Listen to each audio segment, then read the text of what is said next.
por favor. Bueno, agradecemos primero la invitación y como primer punto somos una atmosférica, venimos de Santiago y queremos hablarles primero de un breve comentario sobre el origen de nuestro colectivo y en el paradigma en que nos insertamos, para luego empezar a hablar de cómo nosotros, qué herramientas tomamos para poder cuestionar sobre el patrimonio y sobre el rol de la comunidad, para después finalizar extrayendo parte del video que nosotros hicimos en el barrio San Eugenio. El colectivo Ciudad Atmosférica se plantea como un laboratorio experimental, bajo un mecanismo que llamamos fuga, la cual se postula como una meta inalcanzable hacia lo real, donde nosotros entendemos que es un proceso de aprendizaje transdisciplinar para evitar el estancamiento intelectual. Con este autocuestionamiento nos situamos frente al quehacer de la arquitectura, en un proceso de aprendizaje de estudios e investigación por distintos medios de representación. Bueno, para explicar este paradigma que nosotros instalamos, nosotros desarrollamos un manifiesto que fue como originario de nosotros para poder establecernos siempre frente a esta investigación y frente a la ciudadanía. Y espero no aburrirnos, pero vamos. El equilibrio de la humanidad siempre ha sido sometido a dispositivos de control. Por años la subjetividad de la arquitectura ante el control denotaba elementos de diálogo con el cuerpo y el alma contra el choque de la naturaleza. En los nacimientos de las civilizaciones es donde la creación del Estado, entendida como polis, está construida a través de los entes opresores, tales como la política, la cultura, la sociedad y la economía. Es ahí cuando la arquitectura se constituye como una herramienta de ellos, olvidando su esencia como intermediaria de la humanidad con la naturaleza, al emanciparse de esta, mutilando la lógica de simbiosis. Esta mutilación es alimentada en la enseñanza de la academia, gestionando la evolución del objeto arquitectónico como proceso de diseño y no manifestando e integrando las prácticas humanas que finalmente son el alma de la arquitectura y convirtiéndose en lo que es ahora una matriz productora de sujetos o usuarios. Al situarnos en la actualidad, desde los grandes procesos de industrialización y mercantilización que se han desarrollado en el siglo XVII, podemos ver cómo el carácter de control ha ido marcando cada vez una dictadura contra la libre expresión, de manera local y global, y donde la arquitectura ha actuado como el motor de codificación y sistematización, ocultando la crisis de atmósferas de relaciones humanas, amplificando el poder de las sociedades opresoras en desmedro de aquellas vulnerables, subyugadas a tal punto que resulta esclavizante, en términos actuales denominada globalización. Son una voluntad que nace, crece y desea develar las malas prácticas de control bajo la hipertemporalidad, evidenciando la internalización de los aspectos manipuladores en los diferentes hechos heterogéneos. La contingencia se desenvuelve en una crisis equilibrada de inconsciencia y sometimiento que en cualquier momento puede maquinar un trance de conflicto frente a su hegemonía. Se busca trascender el límite que separa la humanidad del control. Veo necesaria la implantación de dispositivos de exaltación para los individuos, bajo un sentido de hegemonía y de real entendimiento. Crean una verdadera construcción urbana, como el efecto reflejo de las sociedades, y también crean el reflejo como la acción humana evolutiva en respuesta a los medios de control. Y es por eso que entiendo esto como el logro dinámico de las prácticas humanas. Con la disposición de un artefacto como equilibrio crítico para develar la maquinación de los entes opresores, acercarnos al origen natural como un constructo imaginario inconsciente y así trasladándolo a la arquitectura consciente. El viaje a lo real surgirá mediante un laboratorio de estudio urbano de sus efectos recíprocos, en busca de la construcción de la humanópolis, como sinergia hacia la búsqueda del equilibrio de la humanidad y de los nuevos ecosistemas. Bueno, profundizando un poco en esta explicación del manifiesto de paradigma en que nosotros nos ubicamos, es que nosotros desarrollamos un esquema que bueno, nosotros como buenos estudiantes de arquitectura, para poder integrarnos a la sociedad o poder de algún modo desarrollar un proyecto ya sea audiovisual como el que estamos desarrollando ahora o de construcción, nos ordenamos. O sea, armamos pasos, decimos, nosotros trabajamos a través de entrevistas, de charlas, biblioteca audiovisual, debates, publicaciones, situaciones, rutas patrimoniales, cartografías sociales, y también tenemos agentes que nosotros mismos nos identificamos. Finalmente los otros colectivos, ONG, comunidades diversas, las universidades en general, organismos gubernamentales o los mismos profesionales de distintas disciplinas. Pero también hay mecanismos para poder entender nuestras realidades, que finalmente nuestra predicción es siempre entender la realidad, o sea, lo real. Finalmente, como nosotros leemos un poco a Lacan, sabemos que lo real es casi innombrable y no lo podemos develar nunca, porque estamos siempre cegados por nuestra propia realidad, o como lo diría Marx, nuestra propia ideología. Entonces tomamos la filosofía, la sociología, el arte, la política, la arquitectura, para poder entrar a esta ciudad atmosférica. Y este mecanismo lo usamos como una divagación total de todo esto, porque sabemos que esta especie de orden que nosotros nos planteamos nunca es así. O sea, finalmente la fuga es el motor el que nos conduce a develar todo esto y poder llegar a lo que nosotros denominamos por la ciudad global o la ciudad atmosférica. La fuga lo que permite, básicamente, es poder entrar desde una publicación, a trabajar con la comunidad, volver a la ciudad y después hacer una charla.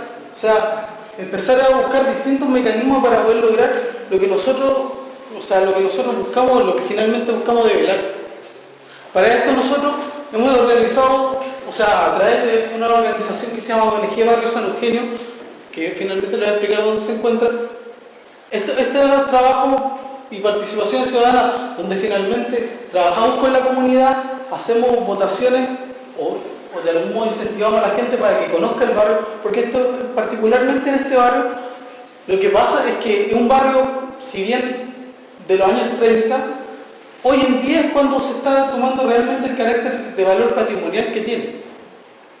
Y nosotros generamos esto, situaciones urbanas, microdocumentales que finalmente no sean una especie de city tour que vaya mostrando la ciudad y los grandes edificios, sino que de algún modo también lograr capturar aquello que está entre la arquitectura y el ciudadano, que finalmente nosotros creemos que es la arquitectura neta. O sea, el edificio, nosotros siempre decimos, a nosotros nos interesa el edificio, no nos interesa la persona, nos interesan las relaciones que se dan entre ellos. Ahí está realmente la arquitectura. Aquí está el microdocumental, la presentación, Ruta Patrimonio Obrero Ferroviario, Barrio San Eugenio. Y San Eugenio está ubicado en el lado sur, ahí tenemos Santiago, Pedro Aguirre Cerda y Estación Central, no sé si se logran ubicar un poco. San Eugenio se encuentra como triturado en estas tres comunas. Después finalmente, para un caso específico, bueno, tenemos hitos importantes como se ubica en el Parque O'Higgins, el Club Hípico, tenemos también la penitenciaría, la maestranza de San Eugenio, que finalmente le da el nombre y le da la vida al barrio. Y este polígono de algún modo funciona a través de industria. O sea, hay industrias antiguas que hoy en día se han ido renovando. Aquí tenemos una imagen del barrio, de algún modo como podemos ver la escala, o sea, son viviendas obreras asociadas a una industria y finalmente tienen un estadio por toda esta situación eugenásica que surge en los años 30 para ver como que el obrero tiene que tener como la sociedad del deporte, tiene que tener como esta vida sana, ser un hombre sano, un hombre pulcro. Y a partir del seminario nos preguntamos, bueno, ¿cuáles son las herramientas finalmente para que la sociedad se manifieste? Y finalmente nosotros como estudiantes, como profesores o profesionales, podamos incorporarnos dentro del sistema. Y tomamos esta frase de Gabriel Salazar, que creemos que es súper importante. Bueno, Gabriel Salazar es un historiador que de algún modo trabaja sobre la memoria social y la memoria colectiva. Y dice, fundadores y legisladores necesitan por razones distintas, pero con igual urgencia construir una memoria oficial opuesta a la inercia histórica que arranca el sistema institucional legítimo para, una vez construida, ampararse debajo de ella. Eso es lo que nosotros creemos que hace hoy en día el arquitecto dentro de nuestra profesión, ampararse dentro de una historia que no es legítima, que no le pertenece a la ciudadanía y finalmente, como diría Gabriel Salazar, terminamos poniendo a Bernardo O'Higgins al lado de Carrera, siendo que tratando de sanar algo que no podemos nunca, o sea, un dolor oculto que finalmente no lo logramos subsanar. Y surge esto, Vecinos por la Defensa del Barrio San Eugenio. Esto es súper interesante, porque esto nace de los propios vecinos.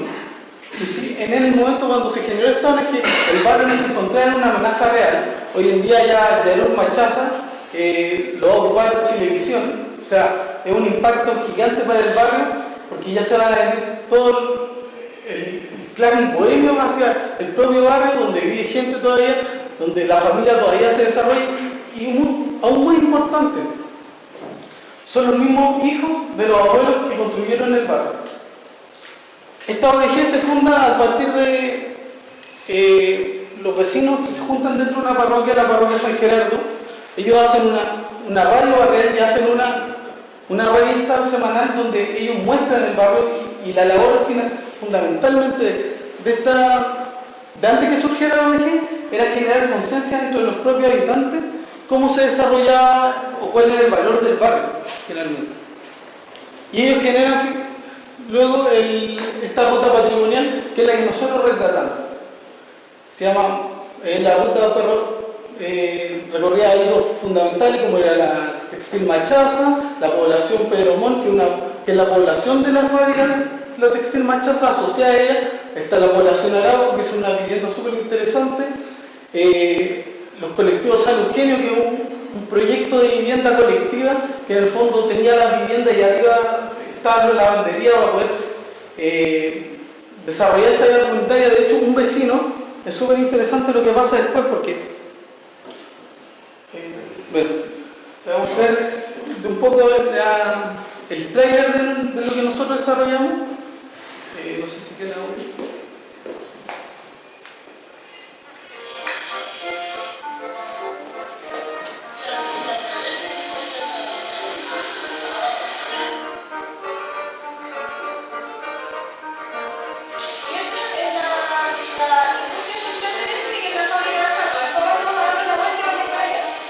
O sea, esto es interesante porque finalmente son los propios vecinos quienes organizan esta ruta y le dan el valor a su barrio.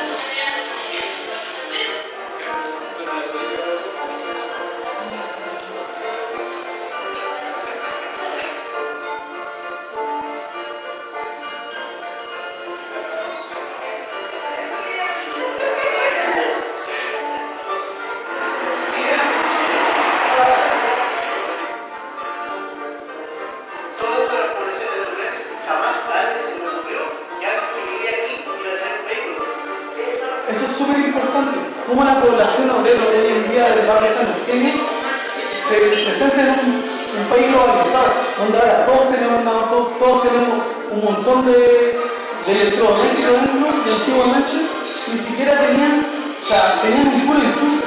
Te das cuenta que hoy en día lo hacen maestros de charquillas para los arranques de los propios. Pero bueno. Y esto es, finalmente ella es Vilma, es la presidenta, es dueña de casa, ella no tiene ninguna profesión específica. Nosotros siempre, bueno, de ella hemos aprendido mucho porque de algún modo ella ha sido el pilar fundamental para la organización del barrio y dice, nuestra ONG o una ONG de desarrollo, bueno, como el nombre lo dice, en este momento está enfocado en la protección patrimonial, pero esto abarca mucho más, abarca el desarrollo de las personas del sector. Eso es fundamental y nosotros creemos que ese desarrollo de las personas del sector se genera a través de una memoria social. No es la memoria oficial, sino que la memoria de los propios habitantes. Por ejemplo, el vecino del barrio, aquí Luis Alberto, cuando dice el padre Suárez, el capellán de los artistas, traía la vedette a la parroquia. O sea, hoy en día, ¿cuánto nos vamos a imaginar que dentro de una parroquia iban a haber una vedette? O sea, antiguamente el mismo capellán de la iglesia lo traía. Y eso era súper importante porque dentro de esa parroquia es cuando se generó gran parte de la vida social. O estos vecinos. Este vecino, Luis Parragué, de algún modo nos cuenta, vecinos, compartan, esta es nuestra vida, lo que realmente hoy no se hace. O sea, cómo se ha ido demacrando a través del sistema político, el sistema ideológico que se está imponiendo dentro de un barrio con valor histórico y un barrio obrero, se va perdiendo por los sistemas ideológicos. Este es un barrio obrero, nunca nadie se imaginó que alguna vez podríamos tener un auto. O sea, cómo el modelo globalizado se instaura dentro de un sistema. Y finalmente nos permite construir esto. Son las vivencias, es la vida del barrio. Es lo que de algún modo le da vida a lo que nosotros llamamos arquitectura. Bueno, aquí tenemos súper importante a don Luis, que en el fondo él es el presidente del Club Deportivo Ferroviario, un club deportivo súper importante que hoy en día perdió su estadio porque por una licitación súper errónea que hizo Ferrocarriles, que lo pasó en vía, o sea, ese tránsito lo está haciendo por todo Chile. Tiene esta asociación fantasma donde en vía, de algún modo, vende las acciones de los propios ferrocarriles y este estadio ferroviario, que era un pulmón verde para la ciudad, el estadio, de hecho él nos contaba que llegaba a ser el mismo nivel del Santa Laura, o sea, tan importante como que llegó a jugar Pelé, ahí jugó Caselli vivía a 2 cuadras del mismo estadio y ahí aprendió a jugar. O sea, es tan importante que hoy en día ya no lo pueden ocupar porque lo tienen un precio inmobiliario para vender las acciones. O sea, este estadio ferroviario de algún modo nos da cuenta de cómo la historia de la ciudad se ha ido, o la historia de ese barrio se ha ido construyendo. Por ejemplo, dar para recibir, este es el periódico del año donde se construyó el estadio, los que están ahí son los propios habitantes del barrio.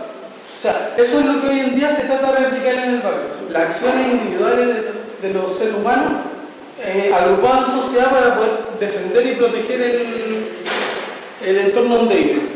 Aquí podemos ver alguna imagen, esa es la ex central de leche Santiago, creada por un decreto supremo que lo hace Allende cuando él era ministro de Salud.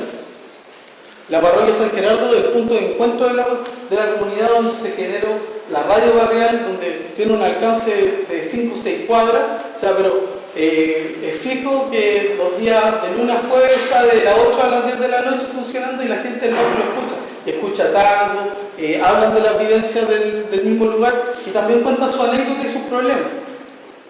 Bueno, aquí tenemos una imagen súper interesante, esto es mirado desde la maestranza Saludillo, podemos ver la tierra ahí y bueno, cómo empiezan las construcciones para el otro lado de la vivienda obrera. Y este es el colectivo San Eugenio, que de algún modo, aquí es súper importante este punto, porque aquí se encuentran 2 organizaciones potentes, que es las organizaciones de los colectivos del barrio y la ONG del barrio San Eugenio. Que de algún modo, la gente que está organizada dentro del barrio, hay un conflicto importante que es un estacionamiento en Transantiago. Entonces, este Transantiago, por eso nosotros llamamos con los mecanismos ideológicos como que hay que develarlos finalmente, porque son los que nos tapan nuestro ojo. Transantiago lo que hace con ellos es como hacerle los jardines, mantenerle el edificio, pero finalmente son políticas parches para poder ellos mantenerse y que la gente no lo moleste. En cambio, la ONG por el barrio San Eugenio pretende como sacar a su bus, que son de Transantiago, y expandir con el área verde que tiene el barrio, porque esto tampoco tiene el barrio como un barrio obrero. El espacio público está en la calle, no son plazas, no son grandes paños verdes. Entonces lo que los vecinos hoy en día quieren es grandes paños verdes para poder tener como una vida barrial y desarrollarse dentro de ella. Y finalmente el micro documental nosotros lo vamos a subir esta semana dentro del blog, así que lo pueden visitar, se llama ciudadatmosférica.blogspot.com, y de algún modo ahí tratamos de retratar estas herramientas sistémicas de la memoria individual que puede servir como mecanismo de defensa en contra de los sistemas opresores ideológicos que en este caso es como el neocapitalismo. Más que nada, como para volverse de la exposición anterior, entendemos mucho que surge ese como eso natural, como de empezar a hacer cosas. Lo vemos también aquí en este mismo barrio, que es como al crearse la ONG, se desarrolló como eso innato, que es como la organización natural de la gente. Entonces nosotros, la búsqueda de la representación sería como nuestra herramienta pedagógica para poder enfrentarnos cómo llevarlo de lo más natural a un proceso como teórico, y de ese proceso teórico empezar a difundir. Entonces creemos fundamentalmente que el tema de los medios de representación es donde cabe como todo el tema de la herramienta, tanto como desde el aprendizaje como el apoyo a los mismos modos de trabajo, porque finalmente esto después se traspasa a la misma gente que vive ahí y ellos pueden presentarlo como apoyo a la municipalidad, a otras corporaciones que pueden ayudar. Entonces finalmente la ayuda es mutua, tanto de conocimiento como en su proceso de trabajo. Muchas gracias.